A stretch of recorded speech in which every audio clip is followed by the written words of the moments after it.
नमस्कार, मैं हूं प्रसेनजीत। आपका स्वागत है जियोपॉल इंडिया में। जो पिछले 72 घंटों में पाकिस्तान अफगानिस्तान बॉर्डर पर हुआ है, वो एक कंप्लीट जियोपॉलिटिकल मेल्टडाउन है। 15 पाकिस्तानी सोल्जर्स मारे गए हैं तालिबान के रिटेलिएटरी अटैक्स में। और ये कोई आइसोलेटेड इंसिडेंट नहीं है, ये है डेकेड्स की फेल्ड पाकिस्तान पॉलिसी का नतीजा। देखिए क्या हुआ। अक्टूबर 9 को पाकिस्तान ने एयर स्ट्राइक्स किए अफगान टेरिटरी पर। टारगेट था टीटीपी चीफ नूर वली महसूद। स्ट्राइक्स हुए काबुल में, खोस्ट में, जलालाबाद में और पक्तिका में। एंड देन अक्टूबर 11 की रात को तालिबान ने हिट बैक किया। 6 से ज्यादा लोकेशंस पर पाकिस्तानी बॉर्डर पोस्ट को अटैक किया गया। तालिबान ने क्लेम किया है कि उन्होंने पाकिस्तानी आउटपोस्ट को कैप्चर कर लिया है कुनार और हेलमंड प्रोविंसेस में। पाकिस्तानी इंटीरियर मिनिस्टर मोहसिन नकवी ने इसे अनप्रोवोक्ड अटैक बताया, बट तालिबान का कहना है ये था पाकिस्तान के एयर स्ट्राइक्स का जवाब। तो सवाल यह है, पाकिस्तान ने एयर स्ट्राइक्स क्यों किए, तालिबान ने इतनी अग्रेसिवली क्यों रिस्पॉन्ड किया, और सबसे इंपॉर्टेंट, क्या ये एक फुल स्केल वॉर की शुरुआत है? आज की वीडियो में हम डिकोड करेंगे पाकिस्तान की सेल्फ डिस्ट्रक्टिव फॉरेन पॉलिसी और तालिबान के ग्रोइंग कॉन्फिडेंस को। अक्टूबर 9, 2025 की रात लगभग 9:50 पीएम को काबुल में 2 लाउड एक्सप्लोजन सुने गए। अब्दुल हक स्क्वायर के पास डिस्ट्रिक्ट 8 में रेसिडेंट्स ने एयरक्राफ्ट की आवाज सुनी, फिर ब्लास्ट्स हुए। ये पाकिस्तानी एयर स्ट्राइक्स थे और टारगेट था टीटीपी का सुप्रीम कमांडर नूर वली महसूद। पाकिस्तान ने ये स्ट्राइक्स सिर्फ काबुल में ही नहीं किए, खोस्ट में भी स्ट्राइक्स हुए, जलालाबाद में भी, पक्तिका प्रोविंस में भी। ये एक कोऑर्डिनेटेड ऑपरेशन था। पाकिस्तानी डिफेंस मिनिस्टर ख्वाजा मोहम्मद आसिफ ने पार्लियामेंट में क्लियरली कहा था कुछ दिन पहले, we will not tolerate this any longer, whether their hideouts are on our soil और Afghan soil, we will respond. Pakistan का फ्रस्ट्रेशन समझ में आता है। टीटीपी मिलिटेंट्स ने 2021 के बाद से हंड्रेड्स ऑफ पाकिस्तानी सोल्जर्स को मार दिया है। जस्ट इसी वीक टीटीपी ने क्लेम किया कि उन्होंने 20 सिक्योरिटी पर्सनल्स और 3 सिविलियंस को किल किया नॉर्थ वेस्ट पाकिस्तान में। बट यहाँ ट्विस्ट है, नूर वली महसूद मरा नहीं।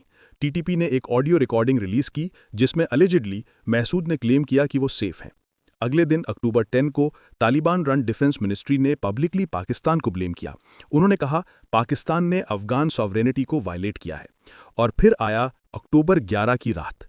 तालिबान ने अनाउंस किया, in retaliation for air strikes carried out by Pakistani army on Kabul, हम हैवी क्लैशेस में एंगेज्ड हैं against Pakistani security forces. Taliban spokesperson Inayatullah Khwarazmi ने कहा कि ये सक्सेसफुल रिटेलिएटरी ऑपरेशंस थे जो मिडनाइट को कंक्लूड हुए। बट ग्राउंड रिपोर्ट्स बता रही थीं कि सिचुएशन बहुत गंभीर था। फाइटिंग हुई 6 से ज्यादा लोकेशंस पर, कुनार, नंगारहार, पाक्तिया, खोस्त, हेलमंड, चित्राल, दिर, बरामचा, पूरे डुरंड लाइन के अलोंग इंटेंस फायर फाइट चल रहा था। वीडियोज सामने आए जिनमें नाइट स्काई लाइट अप हो रही थी आर्टिलरी फायर से। पाकिस्तानी फोर्सेस ने क्लेम किया कि उन्होंने 3 अफगान ड्रोन शूट डाउन किए जो एक्सप्लोसिव्स कैरी कर रहे थे। तालिबान फोर्सेस ने क्लेम किया, we have captured Pakistani outposts, Pakistani side की फैसिलिटीज और इक्विपमेंट डिस्ट्रॉयड हैं।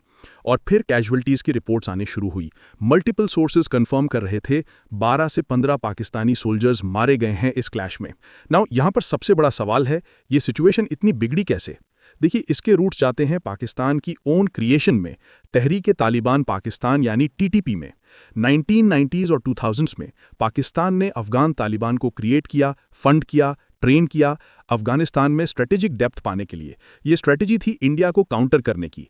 बट जब अफगान तालिबान पावर में आए और फिर यूएस ने वॉर शुरू की, तब पाकिस्तानी तालिबान टीटीपी भी फॉर्म हो गई एंड ये ग्रुप पाकिस्तान के अगेंस्ट टर्न हो गया।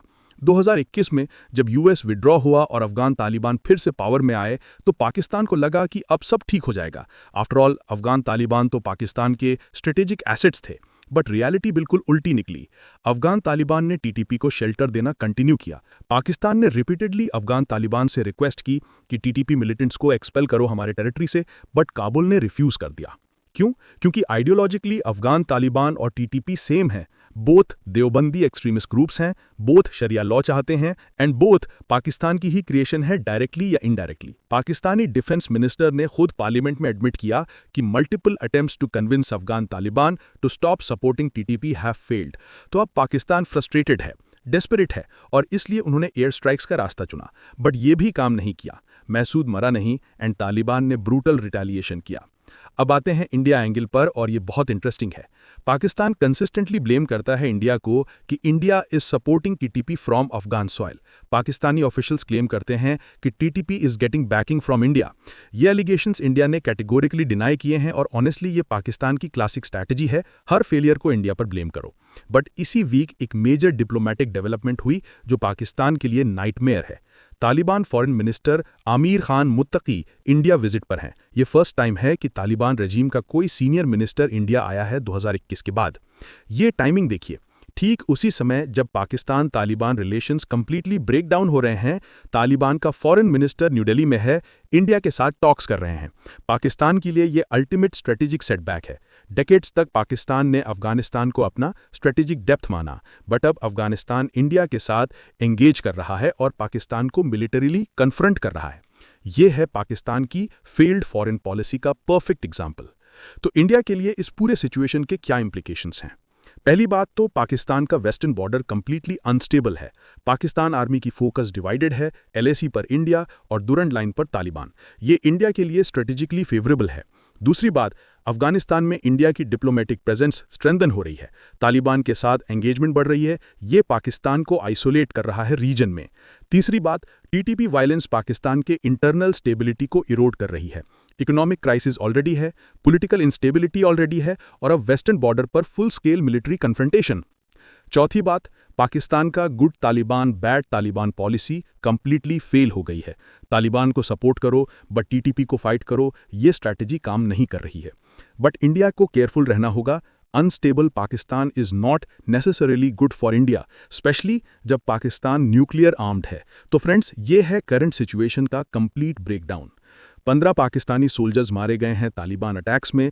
तालिबान ने पाकिस्तानी आउटपोस्ट्स कैप्चर किए हैं। फाइटिंग कंटिन्यू हो रही है मल्टीपल लोकेशंस पर।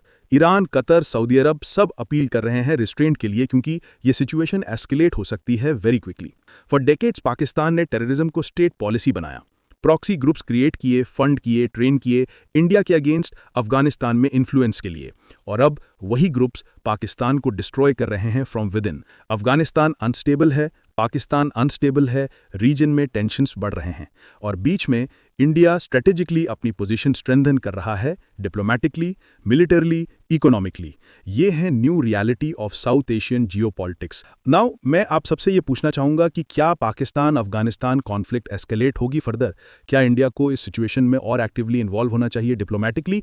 और पाकिस्तान की टेररिज्म बेस्ड फॉरेन पॉलिसी का अल्टीमेट कॉन्सिक्वेंस क्या होगा? कमेंट सेक्शन में अपने विचार जरूर शेयर कीजिएगा और अगर आपको ये जियोपॉलिटिकल एनालिसिस पसंद आया तो वीडियो को लाइक कीजिए और जियोपॉल इंडिया को सब्सक्राइब करना मत भूलिएगा। इसी नोट के साथ यह है वीडियो का अंत। Thank you for watching. Stay informed, stay ahead. जय हिंद।